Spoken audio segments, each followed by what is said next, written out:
నమస్తే. శ్రీ గురుభ్యో నమః. శ్రీమాత్రే నమః. ఆదిత్యాయ చ సోమాయ మంగళాయ బుధాయ గురు శుక్ర శనిభ్యే రాహవే కేతవే నమః. 2025 జనవరి మాసానికి మాస ఫలితాలు. 2025 జనవరి అనగానే అందరికీ ఒక ఆలోచన ఏంటంటే ఈ సంవత్సరం ఎలా ఉంటుంది అని. నిజానికి అందరికీ కూడా ఆంగ్ల నూతన సంవత్సర శుభాకాంక్షలు. జనవరిలో మరి కొత్తగా మనకేం మార్పు ఉంటుంది ఏంటి అంటే, నిజానికి మన సనాతన ధర్మంలో ఉన్న శాస్త్రీయతలు మనం ఎప్పుడు కూడా సంవత్సర ఫలితాలు అనేవి తెలుసుకునేటప్పుడు ముఖ్యంగా ఉగాది నుండి ఉగాది వరకే మనం తెలుసుకుంటాం. కానీ ఇది మన కన్వీనియన్స్ కోసం పెట్టుకున్నటువంటి గ్రెగేరియన్ క్యాలెండర్ ప్రకారంగా కొత్త సంవత్సరం ఆంగ్లేయులు ప్రపంచవ్యాప్తము ఇదంతా ఒకటి సిద్ధాంతం ఉంది కాబట్టి ఆంగ్ల నూతన సంవత్సరం అని చెప్తున్నాం. కానీ ప్రతి మాసంలో ఎలాగైతే మన గ్రహాలు గోచార రీత్యా సంచారం జరుగుతూ ఉంటుందో అదే ఉంటుంది. ఇక్కడ కొత్తగా ప్రకృతిలో వచ్చేటువంటి మార్పు కానీ గ్రహాల యొక్క గమనంలో కానీ ఎప్పుడు వాటి స్థితిని బట్టి, అంటే ఒక్కొక్క గ్రహానికి ఒక్కొక్క రాశి మారడానికి కొంత సమయం పడుతుంది. చంద్రుడికైతే 2.5 రోజులకి ఒకసారి, అలాగే మరి ఇంకా మిగతా వాటికి ఒక శనిగ్రహం చూస్తే మనకు తెలుసు 18, అంటే చాలా పెద్ద గ్రహాలకు ఒకలాగా చిన్న గ్రహాలకు ఒకలాగా నెల లోపల తిరిగే వాటికి 45 రోజుల్లో తిరిగేవి. రవి లాంటి వాడు కరెక్ట్గా నెల వచ్చేసరికి మారుతూ ఉంటాడు. ఇలాంటివి గ్రహాల యొక్క గమనం ఉంటుంది. మరి ఇలా ఉన్నప్పుడు జనవరి మాసంలో ఎలా ఉంటుంది, ఏ రాశి అంటే గోచార రీత్యా ఏ రాశిలో ఏ గ్రహాలు ఉన్నాయని కనుక మనం ముందు చూసినట్టయితే, ఈ మాసంలో మనకు ముందు నుండి ఉన్నట్టుగానే రాహువు మనకి మీనరాశిలో ఉంటుంది, కేతువు కన్యారాశిలో. ఈ దాదాపుగా చాలా నెమ్మదిగా కదిలేటువంటి గ్రహాలు కాబట్టి ఇప్పుడప్పుడే మారే పరిస్థితి లేదు అన్నట్టుగా మనకు కొంతకాలం నుండి ఉన్నాయి. సరే, గురువు వృషభంలో ఉన్నాడు, సేమ్ వక్రించే ఉన్నాడు. తర్వాత కర్కాటక రాశిలో ఉన్నటువంటి కుజుడు మళ్ళీ వక్రగతిలో ఉన్నాడు. కాకపోతే ఈ నెల 21వ తారీఖు మళ్ళీ వెనక్కి వెళుతూ ఉన్నాడు, అంటే మిథున రాశిలోకి వెళుతూ ఉన్నాడు. తర్వాత ఇక బుధుడి దగ్గరికి వచ్చేసరికి వృచ్చికంలో ఉన్నాడు, 4వ తారీఖు మారి ఆయన ధనుస్సులోకి వెళ్తాడు. ఆ తర్వాత మళ్ళీ 25వ తారీఖు వచ్చేసరికి మకరంలోకి ప్రవేశిస్తాడు. ఇది మనకు బుధుడి యొక్క గ్రహస్థితి. ఇక రవి ప్రతి మాసానికి ఒకసారి మారుతూ ఉంటాడు. ముఖ్యంగా ఈ మాసంలో రవి యొక్క ప్రత్యేకత చాలా ఎక్కువ. ధనుసు రాశిలో ఉన్నటువంటి రవి మకరంలోకి మారడం వల్లే మనకి కొన్ని మార్పులు, ఉత్తరాయణ కాలం రావడం కానీ మకర సంక్రాంతి రావడం కానీ జరుగుతుంది. అలా రవి మకర రాశిలోకి ప్రవేశిస్తాడు. ఇక శుక్ర శనులు ఇద్దరూ కూడా మనకి కుంభరాశిలో కనిపిస్తారు. మీనరాశిలో రాహు ఉన్నాడు అని చెప్పుకున్నాం. అయితే శుక్రుడు 28వ తారీఖు మనకి మీనరాశిలోకి వెళ్ళడం అనేటువంటిది ఉంటుంది. మరి ఇలాంటి గ్రహస్థితి ఉన్నప్పుడు, అంటే గ్రహాల యొక్క గమనం ఇలా ఉంది, మరి ఇలా ఉన్నప్పుడు ఒక్కొక్క రాశి వారికి ఎలాంటి ఫలితం కనిపిస్తుంది? ఎందుకు అంటే మనకి కొన్ని యోగించే గ్రహాలు ఉంటాయి, కొన్ని యోగించని గ్రహాలు ఉంటాయి. గ్రహాల యొక్క స్థితి, యుతి, దృష్టి వీటన్నింటి మీద మన యొక్క గ్రహస్థితి ఉంటుంది. ఏ మాసానికైనా ఏ పక్షానికైనా వారానికైనా దినఫలాల వరకు చూసుకున్నప్పటికి కూడా ఏ రోజుకి ఆ రోజు మారుతూ ఉంటుంది, ఎప్పటికప్పుడు ఉంటుంది.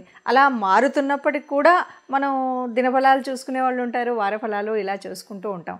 దీనికి కారణం ఏమిటి అంటే, ఏదైనా సరే జరగబోయే పరిస్థితులలో వచ్చేటువంటి గ్రహాల మార్పు వల్ల మనకి ఏదైనా అనారోగ్యం, లేకపోతే ఆర్థిక ఇబ్బంది, లేక ఉద్యోగ చలనం ఇలాంటివి ఏవైనా ఉన్నప్పుడు దానికి తగు జాగ్రత్త తీసుకోవడం కోసం, లేదా కొన్నిసార్లు ఆ గ్రహాలని సంతృష్టిపరచడం కోసం మనం చేసేటువంటి గ్రహాల యొక్క పరిహారాలు ఇవి తెలుసుకుంటే గనక మనకు రాబోయే కష్టం నుండి కొంత తగ్గించుకోవడం, లాభం ఉంది అంటే దాని సద్వినియోగం ఎలా చేసుకోవాలి అనేటువంటి విషయాలు తెలుసుకోవడం కోసం మాత్రమే మనం ఎప్పుడూ కూడా ఈ గ్రహాల యొక్క ఫలితాలను, అంటే మాస ఫలితాలు కానీ వార ఫలితాలు కానీ పక్ష ఫలితాలు కానీ దిన ఫలితాలు కానీ తెలుసుకుంటూ ఉంటాం. అందులో భాగంగా మరి 2025 జనవరి మాసానికి మాస ఫలితాలు మనం ముందుగా రాశి వారీగా, అంటే ఒక్కొక్క రాశి 12 రాశులకు ఫలితాలు తెలుసుకుందాం.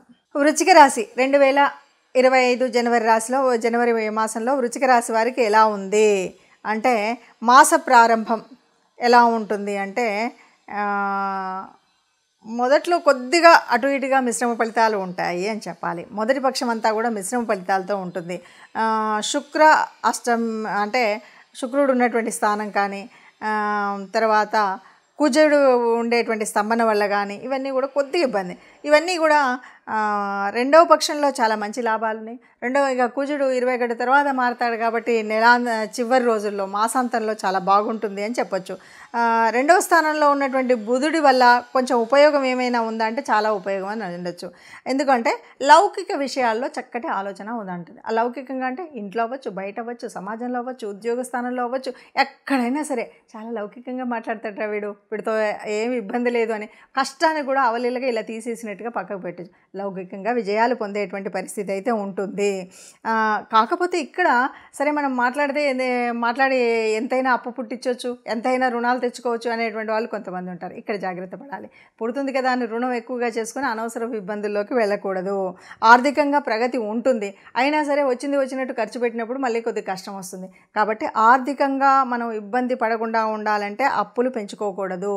అయితే ఒక్క విషయం, మీరు కనుక కష్టపడినట్టయితే, మీరు కనుక మానసికంగా దృష్టి పెట్టినట్టయితే ఇప్పటి వరకు ఉన్న రుణాలు, మీరు ఇప్పటి వరకే చేసి ఉన్నటువంటి రుణాలు తీర్చేటువంటి అవకాశం అయితే ఈ వృశ్చిక రాశి వారికి ఉంది. కాబట్టి కష్టపడి గట్టిగా మనసులో అనుకోండి, నేను ఇప్పటి వరకు చేసినటువంటి రుణాలు తప్పకుండా తీరిపోవాలి, నేను ఎలాగైనా తీర్చాలి ఈ నెలలో అనే టార్గెట్ పెట్టుకుంటే చక్కగా మంచి మీరు రుణ విముక్తులు అవుతారు.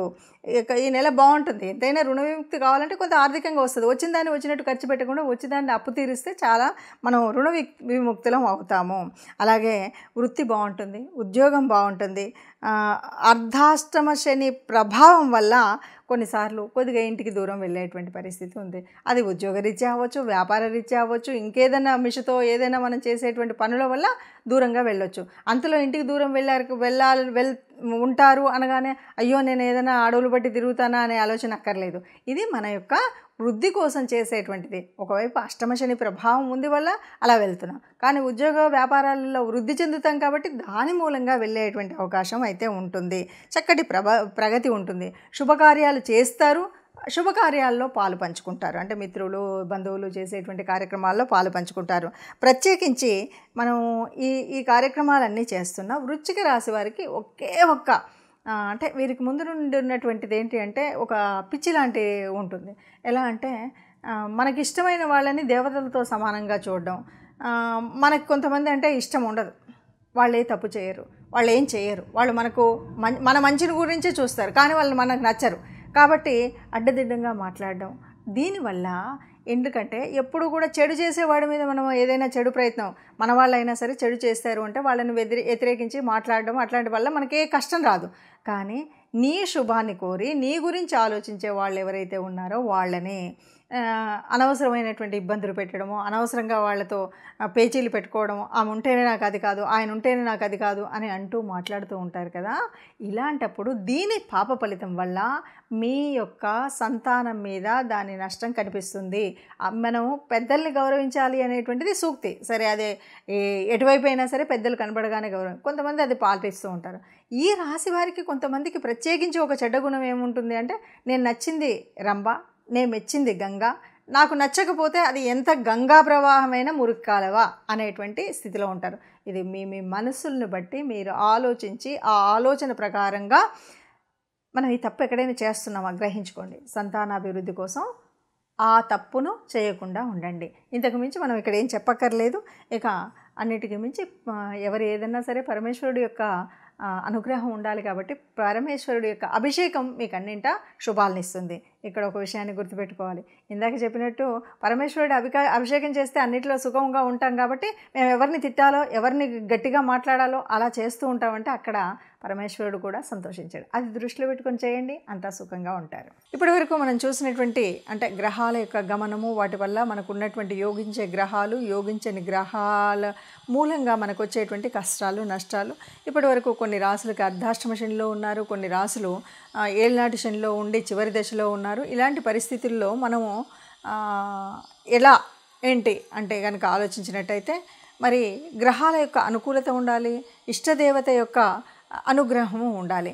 అందుకోసం మనం చేయవలసినటువంటిది ఏమిటి అంటే, ముఖ్యంగా ఇక్కడ శని యొక్క వక్రగతి, దీని మూలంగా వచ్చేటువంటి ఫలితాలు ఇవన్నీ మనం చూస్తున్నాం కాబట్టి తప్పకుండా ఈ మాసంలో మాసం పక్షాల్లో అంటే ప్రతి పక్షంలో కూడా ఒకసారైనా కనీసం నవగ్రహ మండపానికి వెళ్ళడం అనేటువంటిది తప్పనిసరిగా చేయాల్సినటువంటిది.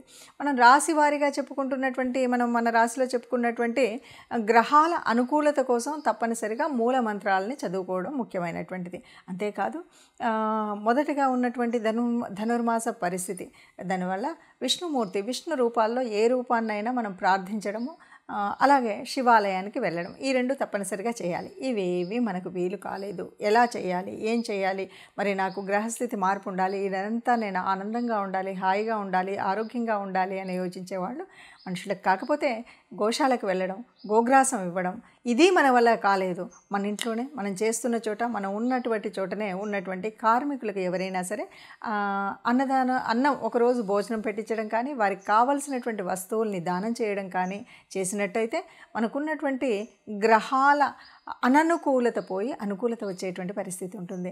ఎవరైనా సరే అందరం అనుకూలంగా ఉండాలి, గ్రహాల అనుకూలంగా ఉండాలి, దేవతల యొక్క అనుగ్రహం ఉండాలి. దీనికి కూడా దేవతా అనుగ్రహం కోసం ఇష్టదేవతా ప్రార్థన అనేటువంటిది మర్చిపోకుండా చేయాలి.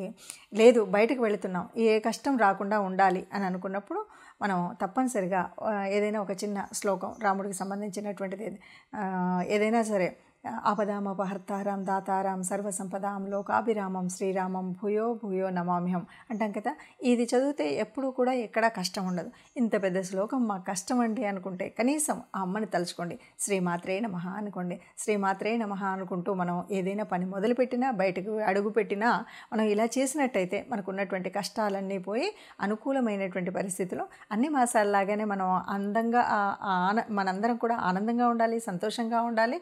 ఆ సంతోషంగా ఉన్న వాళ్ళలో మనం తప్పనిసరిగా ఉండాలి అని కోరుకుందాం. సర్వే జనా సుఖినో భవంతు అందాం.